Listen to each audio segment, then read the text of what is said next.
रंगापुर नाम का एक छोटा सा गांव था। उसी गांव में हरिशंकर अपनी पत्नी सुशीला के साथ रहता था। हरिशंकर के पास अपना एक ऊंट भी था, जो कि उसकी रोजी रोटी का एकमात्र सहारा था। हरिशंकर के ऊंट का नाम गबरू था। हरिशंकर अपने ऊंट को आसपास के गांव में ले जाया करता और गांव के बच्चों को ऊंट की सवारी कराया करता। और तो और कभी कभार अपने गबरू ऊंट से नाच भी नचाया करता, जिससे उसे काफी पैसे मिल जाया करते थे। एक रात हरिशंकर अपने ऊंट को अपने आंगन में चारा खिला रहा होता है कि तभी हरिशंकर की पत्नी सुशीला वहां आती है और हरिशंकर से बोलती है, अजीज गबरू को कितना चारा खिलाओगे? अरे जरा देखो तो इसे, ये खा खा कर कितना मोटा हो गया है। इसे तो बस पूरा दिन चारा चराते रहो, इतना तो कमा कर नहीं लाता जितने का दिन भर में चारा खा जाता है ये गबरू।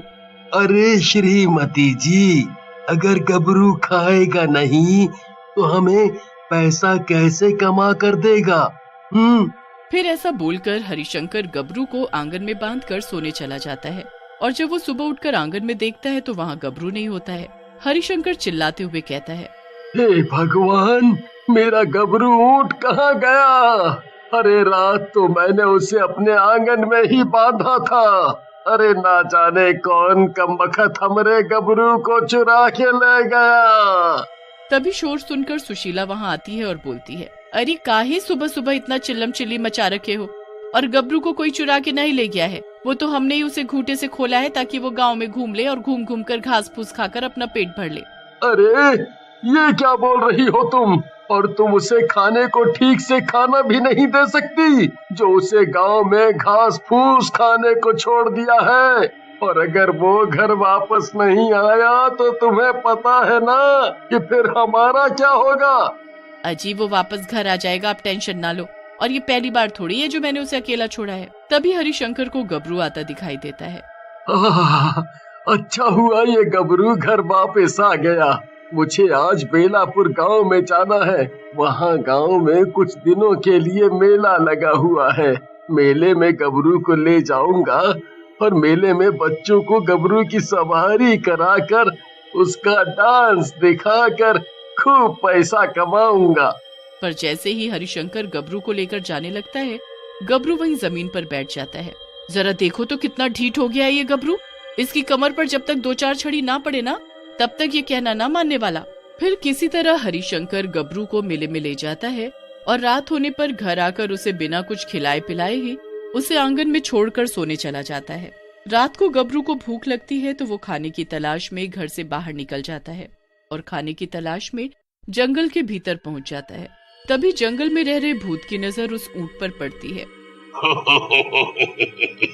अरे ये क्या, इस जंगल में कभी कोई चूहा तक नहीं फटकता, फिर आज ये इतना बड़ा ऊंट कहाँ से आ गया?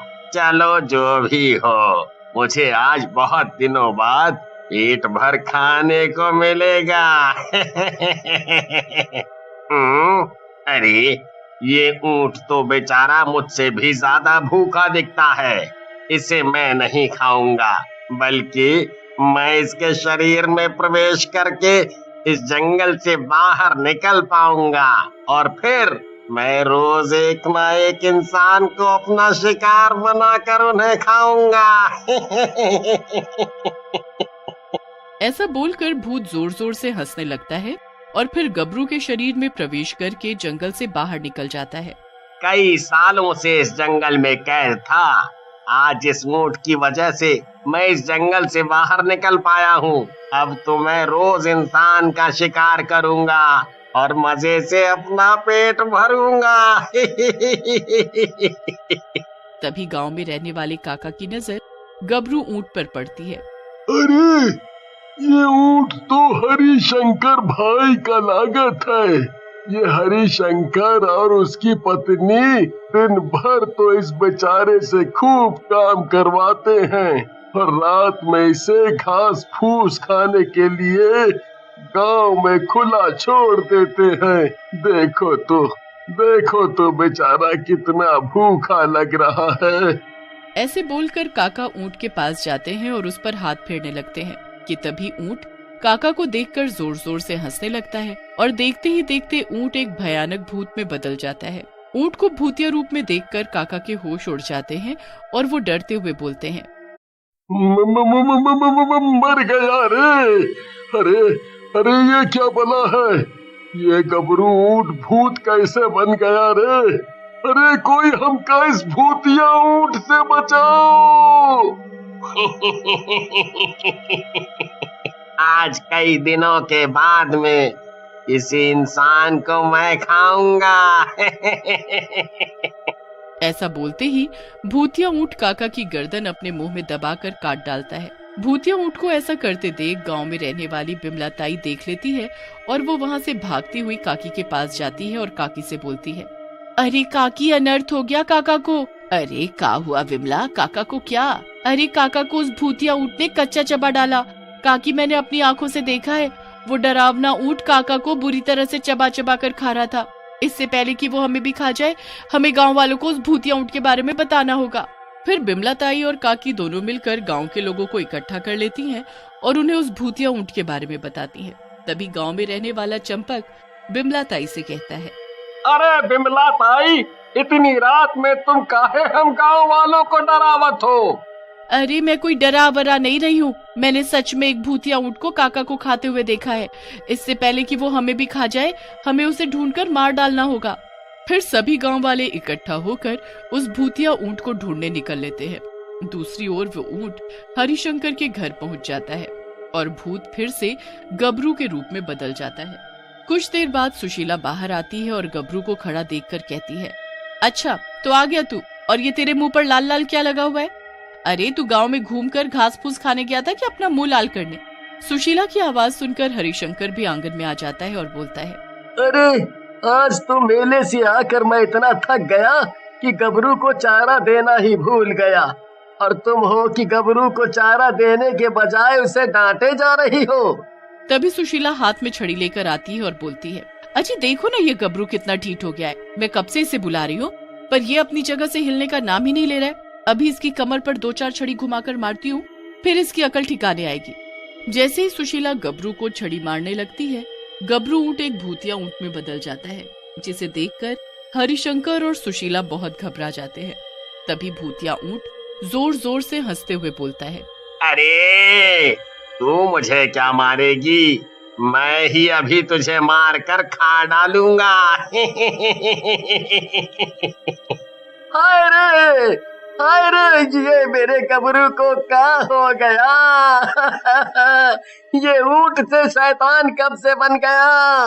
अरे गबरू, हमारी पत्नी को कछु न करना।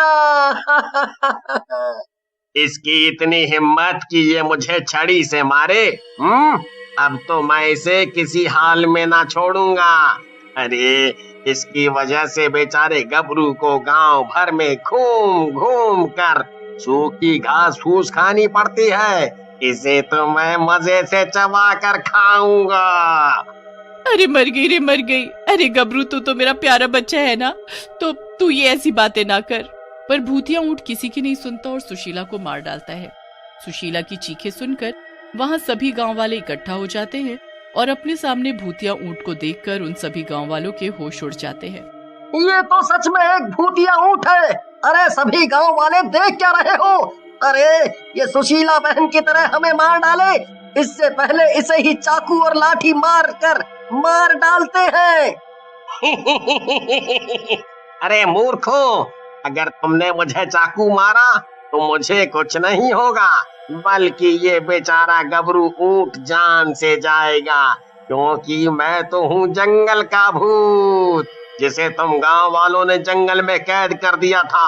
वो तो भला हो इस ऊंट का, जिसके जरिए मैं जंगल से बाहर निकल पाया हूँ।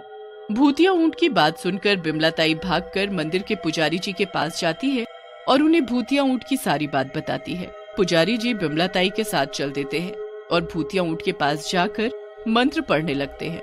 फिर पुजारी बजरंग बली का सिंदूर निकालकर भूतिया ऊंट के माथे से लगा देते हैं। सिंदूर लगते ही भूत जोर जोर से चिल्लाने लगता है और गबरू ऊंट के शरीर से निकल जाता है।